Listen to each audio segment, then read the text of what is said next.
ሄርሜላ ባልተጠበቀ ሰዓት መታለች። በዚህ ሰዓት ቪዲዮ ለቀው አያውቁም ነበረ፣ ግን ደግሞ አሁን ላይ ቪዲዮ የተለቀቃለ። እሱም እንግዲህ ሄርሜላ ሽማግሌ ካላክ በቃ ሙች እገኛለሁ። ይሄም ነገር እንግዲህ የተፈጠረው ነገር ምንድን ነው?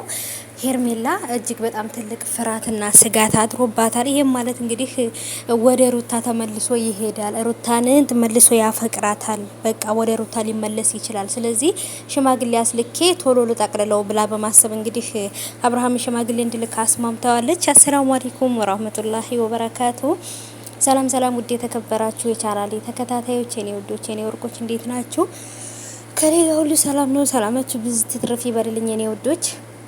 እውነት ለመናገር የተፈጠረ ያለው ነገር ትንሽ ነገሮችን እጅግ በጣም አወዛጋቢና ዝብርቅርቅ ያደረጋቸው ነገር ተፈጥሯል። እንግዲህ እሱም ነገር ምንድን ነው?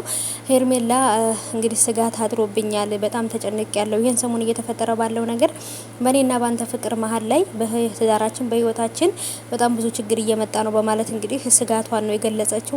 የኔ እናት ይህን ያህል ሄርሜላዬ ሩታ ይህን ያህል ስጋት እንደሆነችብሽ አብርሃም ወደ ሩታ ይመለሳል ብለሽ ይህን ያህል እየተጨነቅሽ እንደሆነ ራሱ አልገባንም ነበርና አሁን ግን ጭንቀትሽ በጣም ገብቶናል ማለት ነው። ግን ደግሞ አብርሃም መቼም ቢሆን ሽማግሌ ልኮ ያገባኛል ብለሽ አታስቢ። ምክንያቱም ከዚህ በፊትም አብርሃም ወደ ቤተሰቦቿ ሽማግሌ ሊልክ ነው፣ ሽማግሌ ላከ፣ ቤተሰቦቿ ፈቀዱ እያላችሁ እየሰራችሁ ነበር አይደለ?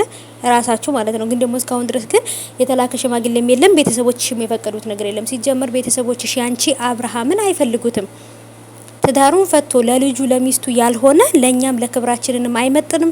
ከትዳሩ አፋተሽ ለራስሽ የምታረጊበት ምንም ምክንያት የለም። ስለዚህ ምንም አይነት ሽማግሌ ቢመጣ እኛ አንፈልግም። ሽማግሌም ብለህም አንተ ወደኛ ልጃችሁን ፈልጋለሁ ብለህ ሽማግሌ እንዳትልክ ብለው እህቶቿም አያቷም አስጠንቅቀዋል ማለት ነው።